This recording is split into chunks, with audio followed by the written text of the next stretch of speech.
municipal 2020. Bonjour. Aujourd'hui, je suis avec Hervé Darricade. Bonjour. Bonjour. Alors, vous êtes maire de Rivière, Sas et Gourby. Oui. J'oublie personne. Non. D'accord. Et vous vous représentez, vous voulez refaire un mandat. Voilà, je veux continuer un autre mandat. Donc, c'est le titre de votre liste. Choisir la continuité, assurer l'avenir. En quelques mots, pourquoi cette phrase? Alors, choisir l'avenir, c'est-à-dire qu'on pensait continuer ce qu'on a fait dans le mandat précédent. Donc, on espère que les Riviéroises et Riviéroises vont voter pour la continuité. Le programme qu'on a fait depuis 5-6 ans, je pense que s'ils veulent continuer, mais ils choisissent notre liste. Et bien sûr, on veut quand même une assurance, assurer l'avenir de Rivière-Sas-et-Gourby. C'est-à-dire, pour résumer, vous voulez pas faire n'importe quoi. Il faut aller à l'avenir, mais pas en faisant n'importe quoi. Voilà, il faut faire très attention. Gérer une commune, c'est quand même assez compliqué.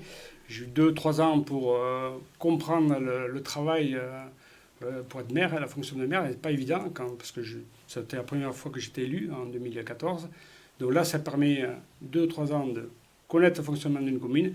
Et maintenant, je pense que je connais un peu le fonctionnement d'une commune, de l'agglomération aussi du Grand Axe, et ça permet de continuer et de permettre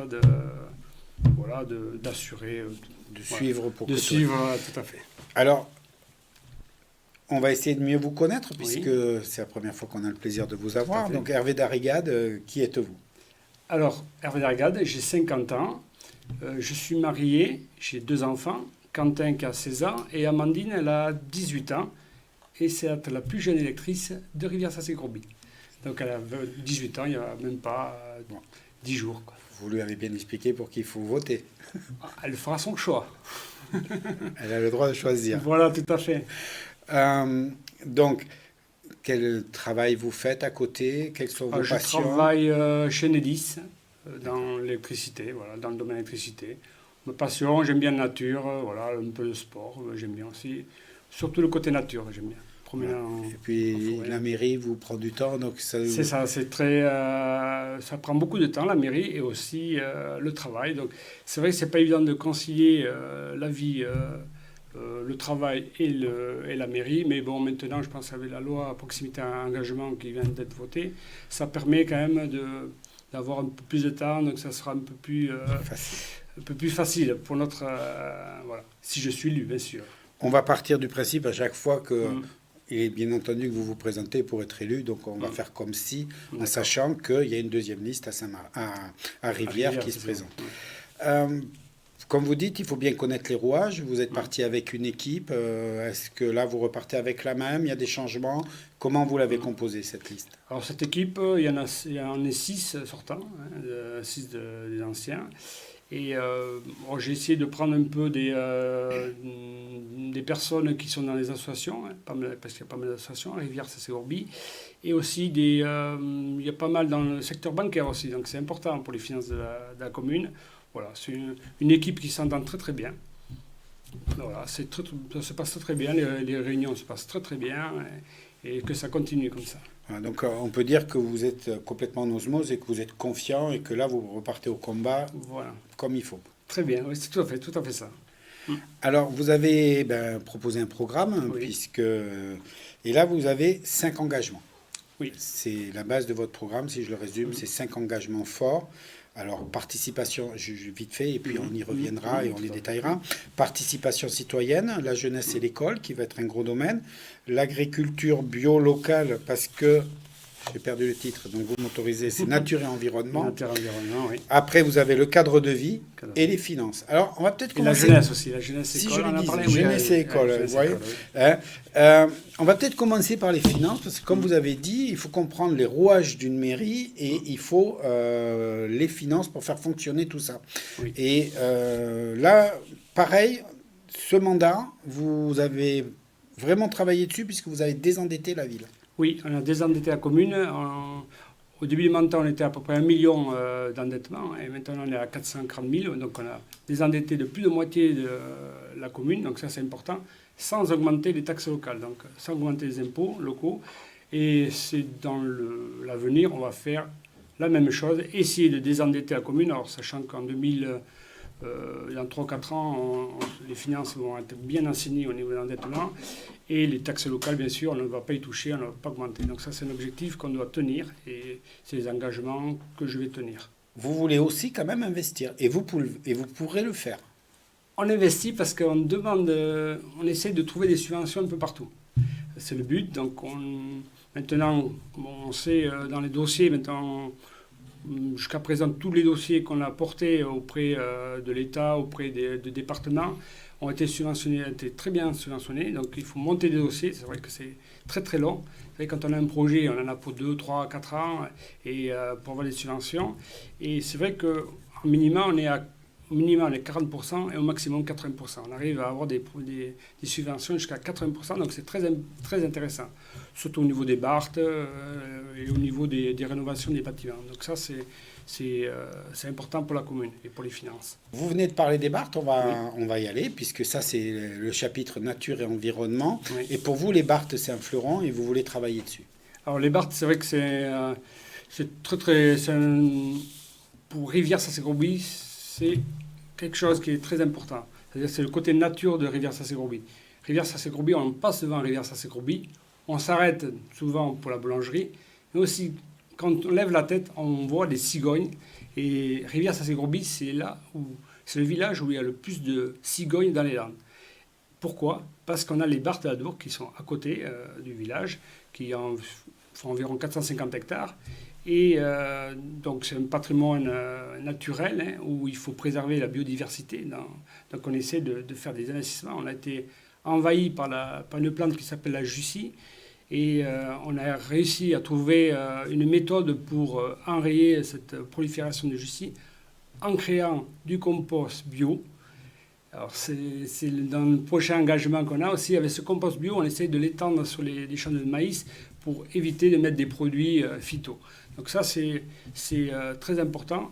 Et c'est vrai qu'on est accompagné par l'agence Adour-Garonne, le département derrière et l'État, qui permet d'avoir pas mal de subventions pour enrayer tout ce phénomène. Donc on garde localement et aussi on a les éleveurs qui s'impliquent, qui travaillent beaucoup dans ces barthes, qui refont les clôtures, qui amènent le bétail. Et tant qu'il y a du bétail dans les barthes sont sauvées. Voilà. Elles ne se ferment pas et ça c'est très très important. Et donc comme vous venez de dire, grâce à ça, vous travaillez l'agriculture, et ça c'est un autre point fort que vous voulez développer, c'est l'agriculture bio et locale pour les circuits courts. Voilà, on veut encourager Alors, il y a des jeunes agriculteurs dans la commune qui se sont implantés et on veut les encourager à se diriger vers du bio. Et c'est vrai que la tendance est de consommer local.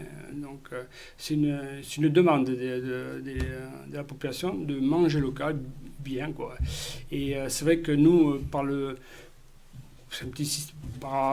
biais du compost, déjà, c'est une première étape. Et c'est vrai qu'avec l'agglomération, je pense qu'on pourra aider les jeunes agriculteurs à partir vers le bio. Et la tendance est très importante. Oui, et puis ça permet de ce bio de rebondir au niveau des écoles pour pouvoir nourrir les écoles, donc, si j'ai bien compris. C'est ça, tout à fait. On a un cuisinier local, on a une école aussi avec les 6 classes, et à la cantine aussi on essaie de mettre des produits bio, des circuits courts, essayer de mettre moins de viande aussi. C'est la tendance, on va essayer un peu de diminuer la viande. On fait travailler des locales aussi au niveau des yaourts. Voilà. Donc, la tendance est là et je pense que c'est une demande. Et les enfants sont très contents de manger à la cantine. Ils retournent à la cantine alors voilà, que jusqu'ici, c'était plutôt à éviter. Voilà, c'est ça. Mais ils aiment bien. Donc, parlons de l'école. Là aussi, vous voulez continuer à travailler dessus Oui, on a fait des gros investissements dans l'école. Au début du mandat, on avait changé la chaudière. On avait mis une chaudière granulée. C'était innovant pour le territoire, une chaudière granulée. On a réisolé toute l'école. On a changé toutes les menuiseries.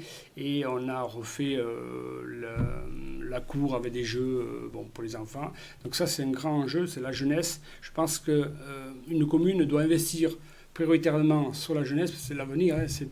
Je pense que voilà, les jeunes ont besoin d'un cadre de l'école, il faut que ce soit Nickel. nickel. Voilà. Voilà. Et donc, une fois qu'ils sortent de l'école, il faut qu'ils s'occupent. Donc, vous Le avez conseil parti- municipal des enfants. Conseil municipal. C'était pas là que je voulais aller, mais on y va. Donc, ça, le conseil, c'est une opération montée sur ce mandat-là. Oui. Et vu la réussite, vous voulez continuer. Voilà, on a fait le conseil municipal des enfants il y a 4 ans, non 3 ans. Donc ils ont un mandat de 2 ans. Hein. Et le premier conseil municipal des enfants, ils sont allés à l'Assemblée nationale. Donc c'est très bien pour eux à Paris. On a fait un petit tour à Paris. Et on les implique dans des projets. Donc ils sont en demande. Et je peux vous dire qu'ils ont des idées géniales, les enfants. Et ils ont le City Park, là. Ils sont en train de l'aire de jeu. Donc c'est eux qui proposent quel jeu ils veulent pour l'aire de jeu. Donc, bon. Vous encadrez financièrement Oui. la possibilité du projet, autrement vous demanderez des choses. Non, mais ils sont très raisonnables. Et on a été très étonnés parce qu'ils sont très sensibles aux déchets et au tri des déchets.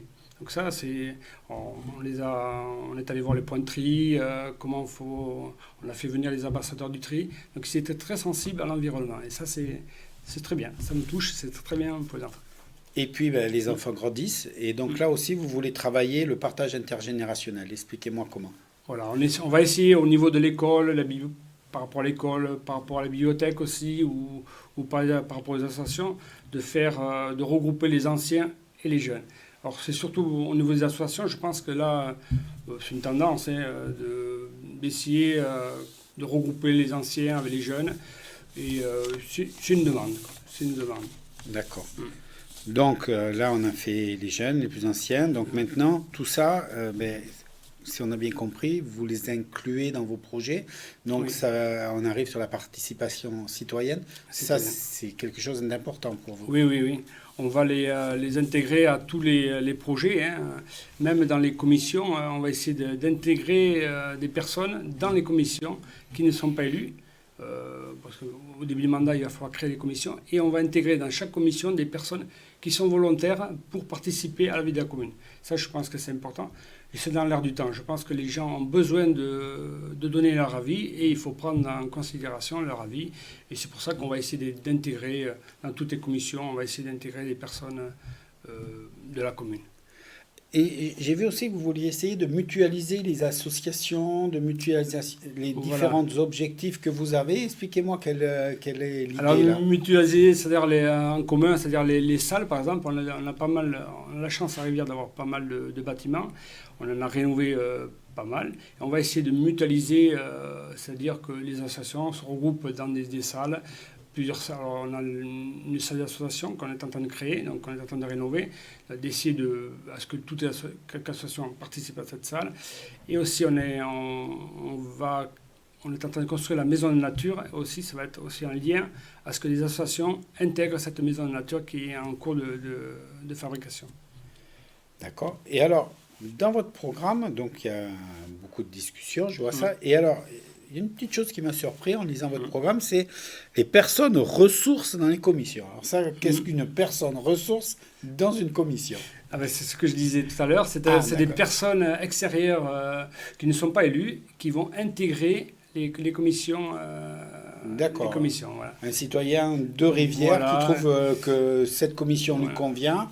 Voilà, par exemple, un exemple, la commission Barthes, on va faire venir un éleveur qui connaît bien les Barthes. Il fera partie de la commission Barthes. Pour la commission forêt aussi, des anciens qui connaissent bien la forêt, parce que c'est un travail, la forêt, il faut connaître un peu le territoire, donc on intégrera des personnes qui connaissent bien le territoire et qui nous donneront des idées. Ça sera plutôt des personnes anciens qui connaissent bien des spécialistes du domaine. Voilà, des spécialistes du domaine. Voilà, d'accord. Alors, forêt, je vais rebondir dessus, je n'avais pas trop prévu, mais ça, c'est un domaine important dans les communes, surtout landaises, parce qu'il y a la gestion. Et là, vous y faites très attention parce que c'est une vraie richesse. Oui, c'est une vraie richesse. On a 450 hectares de pins, 150 hectares de chênes. Donc, on essaie de gérer au mieux cette forêt. Donc, on vend des pins, c'est sûr, ça rapporte bien. Mais aussi, il faut replanter derrière. Et on est dans une logique, dans certaines parcelles, de laisser pousser naturellement certaines parcelles. Dans certaines parcelles, on laisse pousser le pin, les châtaigniers, les chênes. et ça fait une belle petite forêt. Et au niveau de la chaîne de l'Adour aussi, moi je veux éviter qu'on fasse des coupes rases dans les barres d'Adour, de garder les chênes, de faire des éclaircies, ça c'est normal, et de garder les chênes qui sont très... ça fait la valeur des barthes, quoi. Oui, et puis bon, il faut comprendre qu'en termes d'économie, si on coupe trop, sur le moment on fait beaucoup de sous, mais après... il faut penser à l'avenir, voilà, c'est ça. Ouais. D'accord. Donc, il y a un autre chapitre, on a fait le tour. Le dernier chapitre, je dirais, c'est la sécurité-rénovation, c'est-à-dire c'est le cadre de vie. Oui. Alors là, dans le cadre de vie, au niveau de rivière, et ça c'est Égourby, parce que moi j'oublie. C'est pas les communes nouvelles. Non, ça fait... mais vous gérez les trois presque, entre guillemets. Oui. C'est la sécurité et la rénovation. Quelle est l'idée là Alors, la traversée du village, il y a beaucoup de véhicules, on a vu depuis 2-3 ans, une augmentation de la circulation de la traversée du village, de la circulation des voies routières. Donc on veut rénover cette traversée du village. Et alors, on va essayer de voir si l'agglomération pourra nous aider, parce que c'est vrai qu'il n'y a pas que les gens de la rivière qui traversent ce village, et ça serait bien qu'il y ait une participation en fin de concours de l'agglomération par rapport à cette traversée de village.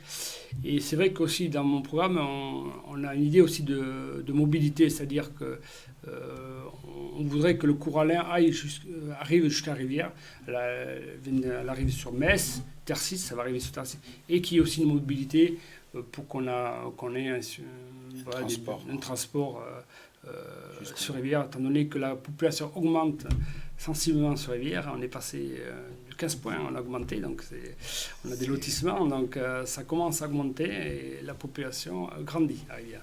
Donc il y aura des demandes, des besoins, et il faudra des commerces à proximité, donc tout va arriver en suivant, je pense. Vous voulez bien les voitures, mais à condition qu'il y ait le transport. Voilà, c'est ça. Il faut qu'il y ait des transports communs. Et aussi, on a une petite idée, c'est vrai qu'on a commencé un peu à en parler. On avait une gare à Rivière, ça c'est Gourby, gare SNCF. Et ce serait pas mal peut-être de l'ouvrir, la gare SNCF. Bon, il y en a une à Sobus. Et à Rivière, il y a une gare. Pourquoi pas, on fera une demande peut-être pour ouvrir cette gare. Une piste de réflexion. Voilà, pour aller à Bayonne, parce qu'il y a beaucoup qui travaillent à Bayonne, ou à Dax, pourquoi pas, prendre le train aussi. Ça pourrait être une solution. J'ai vu donc le transport, on vient de faire. L'accessibilité des bâtiments, c'est aussi quelque chose qui vous tient à cœur. Oui. Alors l'accessibilité des bâtiments, on a fait l'accessibilité au niveau de l'école, là, au niveau de la cantine. On a pratiquement finalisé toute l'accessibilité à tous les bâtiments. On a encore le cimetière. Bon, on a encore l'épicerie ici, il faut rénover l'accessibilité. Donc il y a quelques petits travaux à faire, mais il faut que pour le prochain mandat, il faut que tous les bâtiments soient accessibles. Voilà. C'est mon but. Et puis en même temps que vous voulez rendre accessible, je vois plus de pollution visuelle avec... Vous voulez enfuir tout, on enfuit tout. Oui. Les câbles. Alors c'est une politique, c'est vrai qu'il y a la population qui arrive, la commune de Rivière, ça c'est Roby. Donc on a enfoui tous les réseaux basse tension fil nu, donc tout a été enfoui jusqu'à présent par l'intermédiaire du SIDEC. Et là on est en train de sécuriser notre alimentation électrique par un enfouissement de la moyenne tension qui arrive de Dax. Elle passe sous l'Adour, elle passe sous le SNCF. Et là, il y a des travaux qui sont en cours et on va finaliser l'enfouissement de ces lignes. Parce que le problème qu'on a avec les lignes haute tension, c'est que les cigognes elles font les nids sur les poteaux EDF, là, elles font leur nid et ça fait des coupures électriques. Donc on essaye d'enfouir, c'est la meilleure solution déjà d'enfouir les lignes, ça fera moins de coupures et c'est très important. Et aussi une autre chose, c'est une demande très importante, c'est le développement de la fibre sur notre commune. C'est une demande des Rivérois et des Rivéroises. Et c'est vrai qu'on n'est qu'à 50% de fibré sur la commune. Et je pense que là, il faudra augmenter cette fibre parce que c'est une demande. Il y a des quartiers entiers qui n'ont pas la fibre et c'est une demande importante. Alors, mais justement, la fibre, ça dépend de vous, mais ça ne dépend pas que de vous. Donc, c'est l'occasion de parler de l'agglo. Oui. Plusieurs fois, vous avez prononcé le terme agglo dans votre programme. Oui. Expliquez aux gens en quoi l'agglo intervient dans ce programme et quel est son rôle. Alors, l'agglo, elle a quelques compétences. La compétence voirie, la compétence CIAS, la compétence et transport aussi, hein, donc il y a pas de point de compétence. Et c'est vrai que durant ce mandat, bon, j'ai fait quelques interventions au niveau d'Aglo, parce que c'est des choses où je n'étais pas d'accord, hein. Mais il faut le dire, hein, on est élu, il faut, voilà, quand on a quelque chose à dire, on le dit. Et c'est vrai que l'agglomération permet de nous aider quand même. Alors, l'agglomération est au service des communes, ça il ne faut pas l'oublier, l'agglomération est au service des communes, et je pense qu'elle est là pour nous aider, que ce soit au niveau de la voirie, de refaire toutes les routes, donc ça c'est une discussion entre les maires, entre nous, hein, il n'y a pas de souci. Mais c'est vrai qu'on peut changer la vision par des petits détails, hein. Moi, ce que je disais au début du mandat, c'est que je trouvais pas trop logique que tous les investissements se fassent sur les grandes villes, que ce soit Dax-Saint-Paul. Il ne faut pas oublier les petites communes qui sont autour, hein. Et je pense qu'on verra comment ça se passera dans l'avenir, mais je pense qu'il faut prendre en considération les communes. Et voilà, il faut qu'il y ait un équilibre entre les communes et les villes. Et je sais que la population arrive dans nos communes, elle augmente très sensiblement. Donc je pense qu'il y a les ressources qui arrivent. Donc les gens, quand on paye les taxes, on paye à tout le monde. Donc voilà. Donc l'agglo pour vous aider, mais il faut qu'elle aide tout le monde. Si on devait résumer. Il faut que ce soit bien équilibré. On arrive à la fin de ce tour d'horizon. Alors, je vais vous poser la même question que je pose à tout le monde, à tous les candidats, à tous les invités qui viennent ici. Le 15 mars, on vote. Pourquoi comment on dit, le Riviérois Riviérois, le Riviérois, et Riviéroise aussi, voilà, hein, qui, au moment de l'urne, doit choisir votre bulletin plutôt que l'autre bulletin. Alors, ils me connaissent, ils ont déjà un bilan de 6 ans, donc s'ils veulent la continuité de mon bilan, s'ils sont satisfaits de ce que j'ai fait pendant ces 6 ans, eh bien je les encourage à voter pour ma liste. Hein, voilà. Ils ont tout le programme sur mon site internet que j'ai Hervé Darrigade 2020. C'est tout en détail avec le bilan, un point précis sur les finances, parce que c'est important de savoir ce qu'il y a eu dans les finances. Donc il y a tout sur mon site internet. Et je pense que, voilà, moi, on verra bien, hein, et je les encourage à voter pour moi. Voilà. C'était Hervé Darrigade. Choisir la continuité, assurer l'avenir. Maintenant, c'est à vous de choisir.